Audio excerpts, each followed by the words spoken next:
which when it comes into into contact with cement and concrete, it turns the water, the entrained water, into superheated steam, and it literally pulverizes it to dust.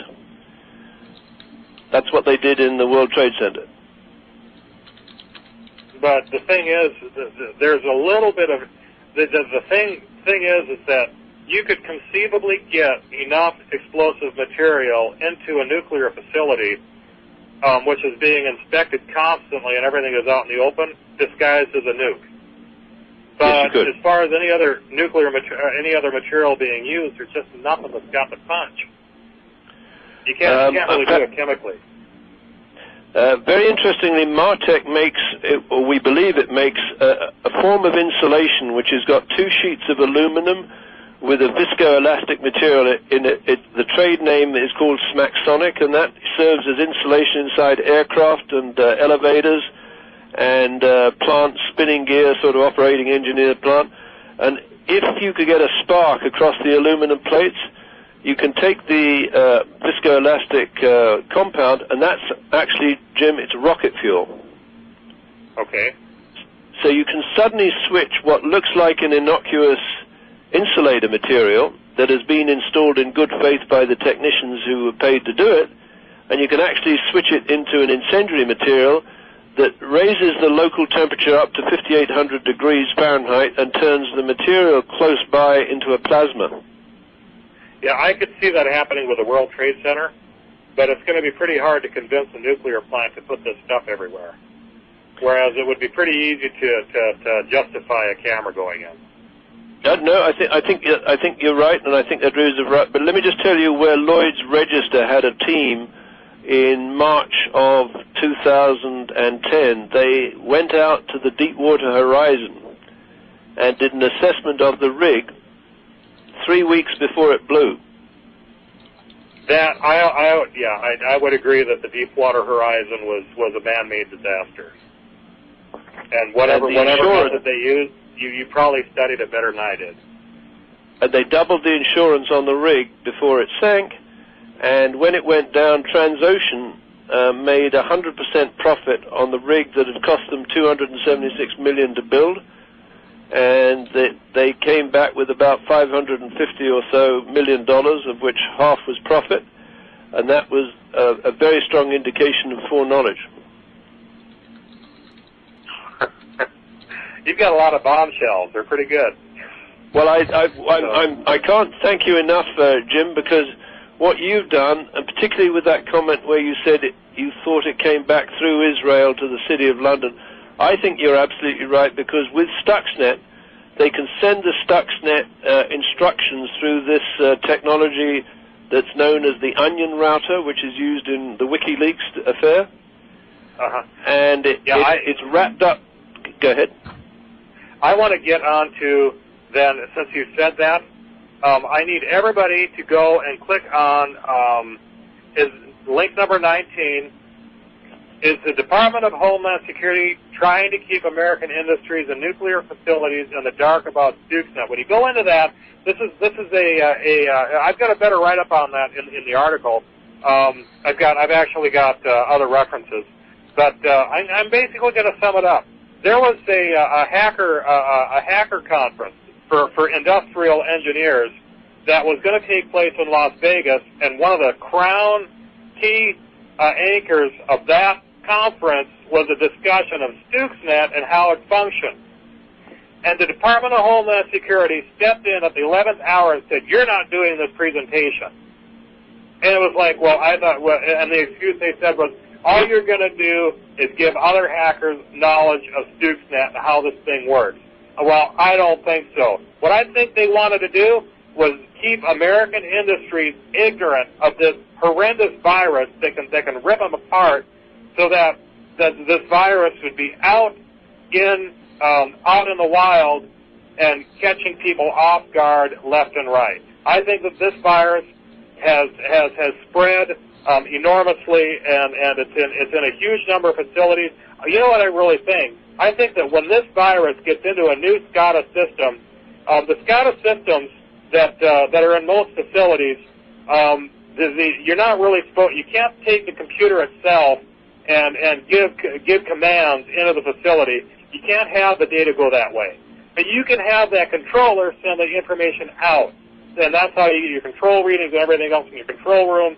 And if you have that virus in that facility sending a signal out to a PC outside that is then hooked up to the Internet, that can be used as a way to report to your central thing you're saying is in London, saying we have now infected this facility. It is a military option.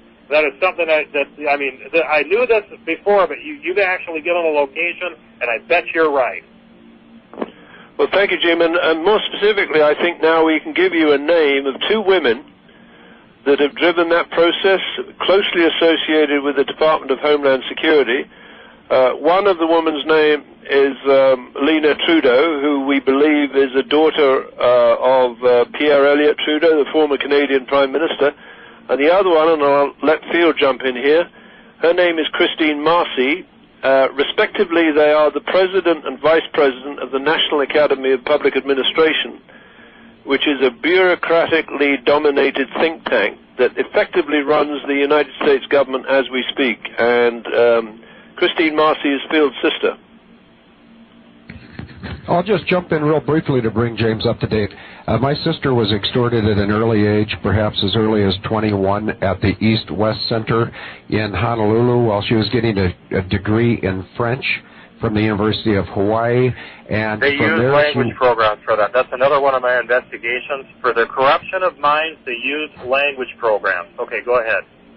Yes, and because when you learn the language, when you're trying to learn a language, the language program, then she went to get a Master of Foreign Service at Georgetown, where she met up with Bill and Hillary.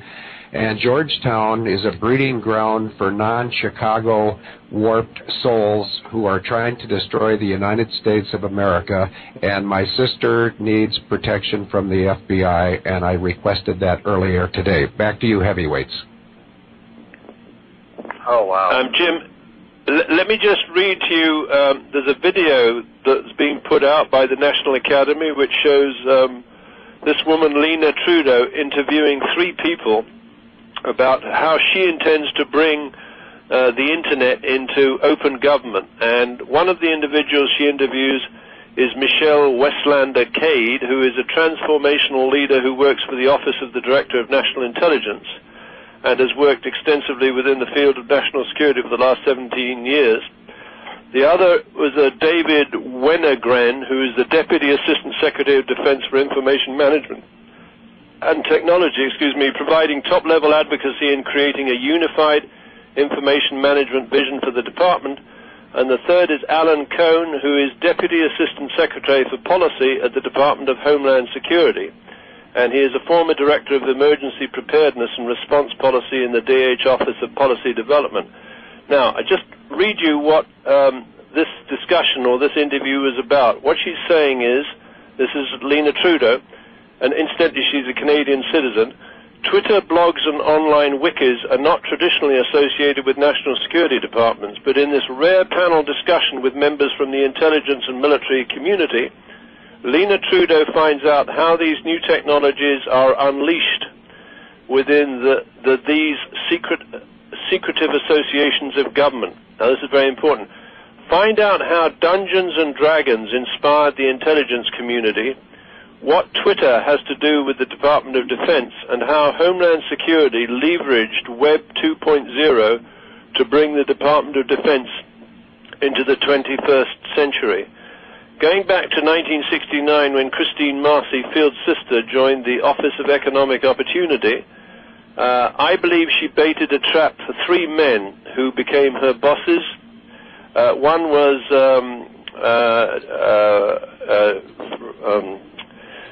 Dick Cheney. The second was Frank Carlucci. And the third was the Secretary of Defense through 911. And it would appear that Christine Marcy and Lena Trudeau, by the time they finished their careers, had actually got inside the Department of Defense DISA system, the information system globally for regional combat commanders in times of peace and war. And actually the Stuxnet the Stuxnet virus is being run through these women. Well, obviously you've got the right now though with Stuxnet, the trouble with right now I think the Stuxnet is traveling across the internet and infecting computers. They said it only spreads through flash drives, but even if it did only spread through flash drives, there have been enough local infections now so that people carrying flash drives back and forth are going to create more infections, and it's just going to accelerate. And so it's individuals right now that are spreading this virus. For the at least logic would have it, and it's probably infecting hundreds of facilities a day. And my fear is that as it infects, it reports, and like I said, opens up military options, which is a very, very bad situation. The Stuxnet virus is the ultimate coward's tool. You can go and you can destroy things and absolutely deny it. You don't have to show up with a tank and blow something up. You don't have to show up on radar and blow something up. You just blow it up. And Stuxnet works. It's best at switching things off that are needed and rediverting fluid flow and things like this. It's best at fooling readouts and gunning things to the max so they explode all the while you don't think that it's doing anything. You think all the readouts stay normal. It is an absolute. It's a terrifying weapon. It's really nasty.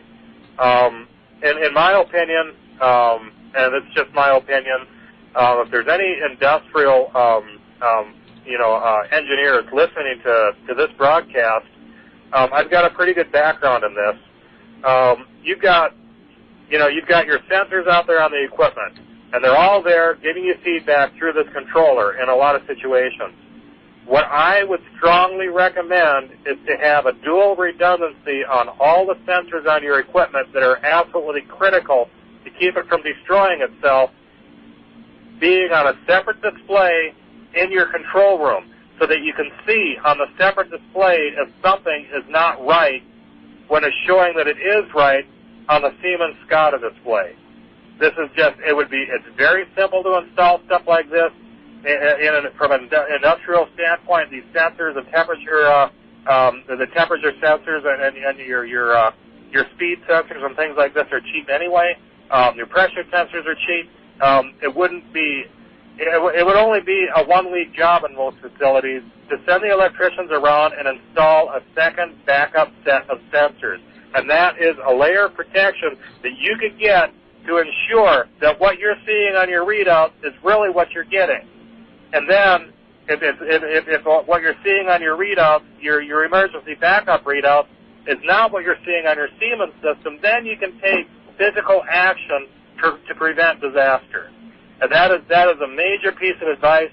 I urge any industrial engineer who is listening to this to go through their systems and get an emergency, get us always running backup display readout of everything, all your sensors. You got to have it there. We've entered a new era now where your machine can go crazy. It makes your machine go crazy and kill itself, and you won't even know it until it's dead. And if this thing is handling a really high pressure boiler and it blows into the sky, well then your whole building is gone. If it's not like that's another story. The reactors couldn't have blown up because it got the relief valve. But you can cause major explosions and major catastrophes. What if you're running a steel mill and it's telling you your pumps and temperatures are fine while your cooling water got shut off? Anybody who runs a steel mill knows what a serious situation that would be. A steel mill, if it loses its cooling pumps, can explode so hard and so nasty. When I have been in a steel mill where just 12 ounces of water got to the bottom of what's called a cube off, in with the scrap steel that got thrown in there, and then when they threw the melted iron onto it, it blew chunks out of the front of that cube off 2 miles away, just from having a little bit of water in there.